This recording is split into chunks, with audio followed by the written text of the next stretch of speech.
ಬೆಳಿಗ್ಗೆಲ್ಲ ಭಿಕ್ಷೆ ಬೇಡಿ ಆಯ್ತು.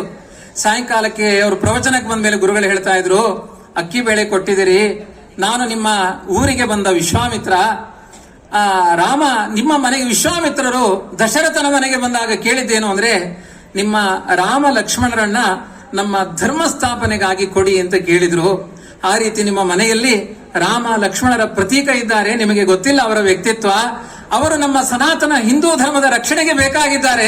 ವಿಶ್ವಾಮಿತ್ರನಾಗಿ ಬಂದು ಭಿಕ್ಷೆ ಬೇಡ್ತಾ ಇದ್ದಾನೆ, ನನಗೆ ಕೊಡಿ ನಿಮ್ಮ ಮಕ್ಕಳನ್ನ ಅಂತ ಬಲಾತ್ಕಾರವಾಗಿ ಆ ಕಲ್ಲುಗಳನ್ನ ತಂದು ಅದ್ಭುತವಾದ ಒಂದು ಪ್ರತಿಮೆಗಳನ್ನಾಗಿ ಮಾಡಿ ಸಮಾಜಕ್ಕೆ ಕೊಟ್ಟ ಕೀರ್ತಿ ಅದು ವಿಶ್ವೇಶ ತೀರ್ಥರಿಗೆ. ಇದು ಧರ್ಮದ ಕಳಕಳಿ. ಒಂದು ನೀವು ಸರ್ಚ್ ಮಾಡಿ, ಮಿಂಚು ಕೆಲವೊಮ್ಮೆ ಲೋಹಗಳಿಗೆ ಬಡಿಯುತ್ತಂತೆ. ಮಿಂಚು ಲೋಹಗಳಿಗೆ ಬಡಿಯುತ್ತೆ, ಕಬ್ಬಿಣಕ್ಕೆ ಬಡಿಯುತ್ತೆ, ತಾಮ್ರಕ್ಕೆ ಬಡಿಯುತ್ತೆ, ಹಿತ್ತಾಳಿಗೆ ಬಡಿಯುತ್ತೆ. ಇದರ ಪರಿಚಯ ನನಗೆ ತುಂಬಾ ಚೆನ್ನಾಗಿದೆ. ಯಾಕೆಂದ್ರೆ ನಾನು ಹಳ್ಳಿಯ ಪ್ರದೇಶದಲ್ಲಿ, ಕೆಲವೊಮ್ಮೆ ನಮ್ದು ಹಳ್ಳಿಯ ಮನೆಯೇ, ಅಲ್ಲಿ ತುಂಬಾ ಜನ ನಮ್ಮ ಹೊಲದಲ್ಲೆಲ್ಲ ಹುಡುಕ್ತಾ ಇದ್ರು. ಒಂದು ಬಾರಿ ಕರೆದು ಕೇಳಿದೆ, ಏನು ಹುಡುಕ್ತೀರಿ ನೀವು? ಮೊಲ ಹುಡುಕ್ತೀರಾ, ಜಿಂಕೆ ಹುಡುಕ್ತೀರಾ, ಏನು ಹುಡುಕ್ತೀರಿ ನಮ್ಮ ಹೊಲದಲ್ಲಿ? ಇಲ್ಲ ಇಲ್ಲ, ಕೆಲವೊಮ್ಮೆ ಸಿಡಿಲು ಹೊಡೆಯುವ ಪ್ರದೇಶಗಳು ಅಂತ ಇದೆ, ಅಲ್ಲಿ ಲೋಹಗಳಿಗೆ ಏನಾದ್ರೂ ಮಿಂಚು ತಾಗಿದ್ರೆ ಆ ಲೋಹಕ್ಕೆ 5 ಪೈಸೆ ಬೆಲೆ ಬಾಳದ ಲೋಹಕ್ಕೆ 35 ಕೋಟಿ 40 ಕೋಟಿ ಬೆಲೆ ಬಾಳುತ್ತೆ. ಅಷ್ಟು ಅದರಲ್ಲಿ ಪವರ್ ಕ್ರಿಯೇಟ್ ಆಗುತ್ತೆ, ಜನರೇಟ್ ಆಗುತ್ತೆ. ಅದನ್ನ ಅನ್ವೇಷಣೆ ಮಾಡ್ತಾ ಇದ್ದೇವೆ ಅಂತ. ನಮ್ಮ ವಿಶ್ವೇಶ ತೀರ್ಥರು ಅನ್ನುವ ಮಿಂಚು ನಮ್ಮಂತಹ ಕಬ್ಬಿಣಗಳು ಲೋಹಗಳಿಗೆಲ್ಲ ತಾಗಿ, ಇವತ್ತು ಅವರ ತಾಗಿದ ಮಿಂಚು, ವಿಶ್ವೇಶ ತೀರ್ಥರ ಮಿಂಚು ತಾಗಿದ ಲೋಹಗಳೆಲ್ಲ ಮಿಂಚಿಂಗಿನಲ್ಲಿ ಇದ್ದಾರೆ, ಕೋಟಿ ಕೋಟಿ ಬೆಲೆ ಬಾಳ್ತಾರೆ ಅಂದ್ರೆ ಅದು ವಿಶ್ವೇಶ ತೀರ್ಥರನ್ನ ಅನ್ನುವ ಮಿಂಚಿನ ಒಂದು ಸಮಾಗಮದ ಪ್ರಭಾವ ಅಂತ ನಾನು ಯೋಚನೆ ಮಾಡ್ತೇನೆ. ಇನ್ನೂ ಹೇಳಿಕೆ ತುಂಬಾ ಅಂಶಗಳಿದ್ದಾವೆ. ವಿಶೇಷವಾಗಿ ಪರಮಪೂಜ್ಯ ಶ್ರೀಪಾದಂಗಳವರು ತಾವು ಆ ಒಂದು ಪರ್ಯಾಯದ ಪ್ರಸಂಗದಲ್ಲಿ, 4ನೇ ಪರ್ಯಾಯದಲ್ಲಿ ವಿಶ್ವಪ್ರಸನ್ನ ತೀರ್ಥರು ವಿಶ್ವೇಶ ತೀರ್ಥರ ಸೇವೆ ಮಾಡುವ ಒಂದು ಭಾಗ್ಯ 2 ವರ್ಷಗಳ ಕಾಲ ಪೂರ್ಣ ನನ್ನ ಪಾಲಿಗೆ ಒದಗಿ ಬಂದಿತ್ತು.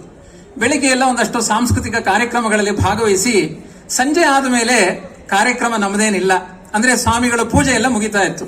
ಸ್ವಾಮಿಗಳು ಅತ್ಯಂತ ಪ್ರೀತಿಯಿಂದ, ವಿಶ್ವಪ್ರಸನ್ನ ತೀರ್ಥರ ಪ್ರೀತಿ ಏನು ಅಂತ ತುಂಬಾ ಚೆನ್ನಾಗಿ ಅದರಲ್ಲಿ ಮಂಗಳ ಸ್ನಾನ ಮಾಡಿದೆ. ನನಗೆ ಆ ಅನುಭವ ಇದೆ.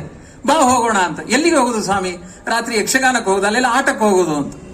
ಸಮುದ್ರದ ತೀರದಲ್ಲಿ ಸೂರಿಲ್ಲದ ಬಡವರು ನೋಡ್ಬೇಕಂತಹ ದೃಶ್ಯಗಳನ್ನು ಅದನ್ನ ನನ್ನ ಕಣ್ಣಿಗೆ ತೋರಿಸಿದ್ದಾರೆ ಅವರು. ಸಮುದ್ರದ ತೀರದಲ್ಲಿ ಅವರು ವಾಸ ಮಾಡಲಿಕ್ಕೆ ಗುಡಿಸಲುಗಳಿಲ್ಲ, ಒಂದು ಜೋರಾಗಿ ಗಾಳಿ ಬೀಸಿದ್ರೆ ಅವರ ಝೋಪಡಿಗಳು ಹಾರಿ ಹೋಗುತ್ತೆ. ಅಂತಹ ಜಾಗಗಳಲ್ಲಿ ರಾಮ ಭಕ್ತರಾಗಿ ಪ್ರತಿಯೊಂದು ಗ್ರಾಮಗಳಲ್ಲಿ, ಬಹುತೇಕ ದಕ್ಷಿಣ ಕನ್ನಡ ಜಿಲ್ಲೆಯ ಪ್ರಾಂತ್ಯದಲ್ಲಿರುವಷ್ಟು ಭಜನಾ ಮಂಡಳಿಗಳನ್ನ ವಿಶ್ವದಲ್ಲಿ ನೋಡ್ಲಿಕ್ಕೆ ಸಾಧ್ಯ ಇಲ್ಲ. ಅಷ್ಟು ಭಜನಾ ಮಂಡಳಿಗಳು ಅಂದ್ರೆ ಹೇಗೆ? ಪಡುತೋನ್ಸೆ, ಕೋಡಿಬೇಂಗ್ರೆ ಅಲ್ಲೆಲ್ಲ ಕರ್ಕೊಂಡು ಹೋಗಿದ್ದಾರೆ ಗುರುಗಳು. 15-20 ಲಕ್ಷದ ರಾಮ ಮಂದಿರಗಳು, ಅವರದ್ದು 5,000 ಕುಟೀರಗಳು. ಅಲ್ಲಿ ರಾತ್ರಿ ಅಖಂಡ ಭಜನೆಗಳು, ರಾತ್ರಿ 1 ಗಂಟೆ ಆಗಲಿ 2 ಗಂಟೆ ಆಗಲಿ ಆ ದಲಿತ ವರ್ಗದ ಜನರು, ಮೀನು ಹಿಡಿಯುವಂತಹ ಜನರಲ್ಲಿ ತಾಳ ತಟ್ಟಿ ಭಜನೆ ಮಾಡಿ ರಾಮಭಕ್ತಿಯ ಬಿತ್ತವನ್ನ ಗುರುಗಳಂತೆ ಬಿತ್ತಿದ ಕೀರ್ತಿ ಅದು ವಿಶ್ವಪ್ರಸನ್ನ ತೀರ್ಥರಿಗೂ ಸಂಬಂಧಪಡುವಂತಹದ್ದು. ಧರ್ಮದ ಕಳಕಳಿ ಗುರುಗಳ ಅಲ್ಲೂ ಒಂದು ಬೀಜವನ್ನ ಇಟ್ಟಿದ್ದಾರೆ. ಪರ್ಯಾಯದ ಪ್ರಸಂಗದಲ್ಲಿ ದುಶ್ಚಟಗಳ ಪರಿತ್ಯಾಗ ಅಂತ ಒಂದು ಆಂದೋಲನ. ಏನು ಅಂದ್ರೆ, ಮದ್ಯ ಮಾಂಸಗಳನ್ನ ಸೇವನೆ ಮಾಡಬಾರದು, ಪ್ರಧಾನವಾಗಿ ಮದ್ಯಪಾನ ಮಾಡಿ ಮದ್ಯ ವ್ಯಸನಿಗಳಾಗಬೇಡಿ, ನೀವು ಊಟ ಕೂತ್ಕೊಳ್ಳೋ ಮೊದಲು ನೀವು ತಿನ್ನುವ ಅನ್ನದ ಮುಂದೆ ಪ್ರತಿಜ್ಞೆ ಮಾಡಬೇಕು ಅಂತ. ಅದನ್ನ ತೆಲುಗು, ತಮಿಳು, ಕನ್ನಡ ಈ 3 ಭಾಷೆಗಳಲ್ಲಿ ಹೇಳಿಸ್ತಾ ಇದ್ರು. ಬನ್ನಂಜೆ ರಾಘವೇಂದ್ರ ತೀರ್ಥರು ಆ ಭೋಜನ ಶಾಲೆಯಲ್ಲಿ ಕೂತ್ಕೊಳ್ಬೇಕು. ಅವರು ಮೈಕ್ ಹಿಡ್ಕೊಂಡು ತಮಿಳು ತೆಲುಗಿನಲ್ಲಿ ಹೇಳ್ಬೇಕು. ಅವರು ಆ ಭಾಷೆಯಲ್ಲಿ ಪ್ರಾವೀಣ್ಯ ಪಡೆದಿದ್ರು. ನೀವು ಊಟಕ್ಕಿಂತ ಮೊದಲು ಪ್ರತಿಜ್ಞೆ ಮಾಡಿ, ಹೆಂಡ ಕುಡಿಯಲ್ಲ, ಮಕ್ಕಳಿಗೆ ಅನ್ಯಾಯ ಮಾಡಲ್ಲ. ನಿಮಗೆ ಏನಾದ್ರೂ ಆ ರೀತಿಯಾದ ಭಾವನೆ ಇಲ್ಲಿ ಅನ್ನದಲ್ಲಿ ಹುಟ್ಟಿದ್ರೆ ಒಂದು ಚೀಟಿ ಮಾಡಿಟ್ಟಿದ್ರು, ನಾನು ಇನ್ನು ಮೇಲೆ ಕುಡಿಯಲ್ಲ ತಿನ್ನಲ್ಲ ಅಂತ ಪ್ರತಿಜ್ಞೆ ಮಾಡಿ ಆ ಹುಂಡಿಯಲ್ಲಿ ಹಾಕಿ ಹೋಗಿ. ದುಶ್ಚಟ ಪರಿತ್ಯಾಗ, ಸತ್ಸಂಕಲ್ಪ ಸ್ವೀಕಾರ ಹುಂಡಿ ಅಂತ 2 ಹುಂಡಿಗಳನ್ನು ಮಾಡಿಟ್ಟಿದ್ರು ಸ್ವಾಮಿಗಳು 4ನೇ ಪರ್ಯಾಯದ ಪ್ರಸಂಗದಲ್ಲಿ. ಒಂದು ದಿನ 4 ತಿಂಗಳಾದ್ಮೇಲೆ ಆ ಹುಂಡಿ ಒಡಿ ಎಂದ್ರು. ನೀವು ಯೋಚನೆ ಮಾಡ್ತಿರೋ ಬಿಡ್ತಿರೋ, 11,000 ಜನ ನಾವು ಮದ್ಯಪಾನ ಬಿಟ್ಟಿದ್ದೇವೆ ಅಂತ ಅದರಲ್ಲಿ ಚೀಟಿಯಲ್ಲಿ ಬರೆದು ಹಾಕಿದ್ರು. ನಾನು ಹೇಳಿದೆ, ಸ್ವಾಮಿ ನಾನ್ ಚಪ್ಪಾಳೆ ತಟ್ಟಲ್ಲ ಅಂತೆ. ಯಾಕೆಂದ್ರೆ ಆ ಕ್ಷಣದಲ್ಲಿ ಪ್ರತಿಯೊಬ್ಬರಿಗೂ ನನ್ನ ಪುರಾಣ ಇದ್ದ ಹಾಗೆ ವೈರಾಗ್ಯ ಬಂದಿರುತ್ತೆ. ಮನೆಗೆ ಹೋದ್ಮೇಲೆ ಯಥಾ ಪ್ರಕಾರ ಕುಡಿತಾರೆ. ಕಾಫಿ ಬಿಡ್ಲಿಕ್ಕೆ ಆಗ್ತಾ ಇಲ್ಲ ಸ್ವಾಮಿ, ಇನ್ನೆಲ್ಲಿ ಕುಡಿತಾ ಬಿಡ್ತಾರೆ. ಸ್ವಾಮಿಗಳಿಗೆ ಹೌದಾ ಬಿಡ್ಲಿಕ್ಕೆ ಆಗಲ್ವಾ? ಸ್ವಾಮಿಗಳಿಗೆ ಮತ್ತೆ ಯೋಚನೆ ಬಂತು.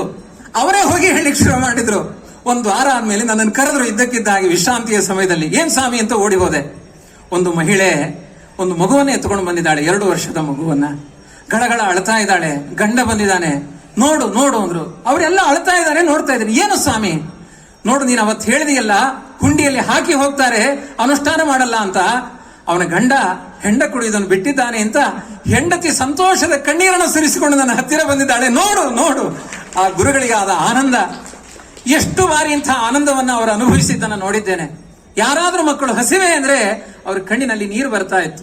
ಅಂಥ ಒಂದು ಮೇರು ವ್ಯಕ್ತಿತ್ವದ ಶ್ರೀಪಾದಂಗಳವರು ರಕ್ಷಿತ ಸ್ವಸ್ಯ ಧರ್ಮಸ್ಯ ಸ್ವಜನಸ್ಯ ಚ ರಕ್ಷಿತ, ತಮ್ಮ ಧರ್ಮವನ್ನು ರಕ್ಷಣೆ ಮಾಡಿಕೊಂಡು ತನ್ನ ವರ್ಗದಲ್ಲಿರುವಂತಹ ವ್ಯಕ್ತಿಗಳ ಒಂದು ಆ ಧರ್ಮವನ್ನು ರಕ್ಷಣೆ ಮಾಡಿ ವೇದ ವೇದಾಂಗ ತತ್ವಜ್ಞ ಸರ್ವಲೋಕ ಪ್ರಿಯ ಸಾಧು ಅಧೀನಾತ್ಮ ವಿಚಕ್ಷಣ ಅಂತ ರಾಮನ ಏನೆಲ್ಲ ವ್ಯಕ್ತಿತ್ವ ಇದೆ ಅದರ ಸಾಕಾರ ಮೂರ್ತಿ ವಿಶ್ವೇಶತೀರ್ಥರು. ಅವತ್ತು ರಾಮಾಯಣ ನಡೆದದ್ದು ಸತ್ಯ, ಇವತ್ತು ರಾಮ ಇಲ್ಲ ಅಂದ್ರೂ ರಾಮನ ಆದರ್ಶಗಳಿರುವುದು ಸತ್ಯ.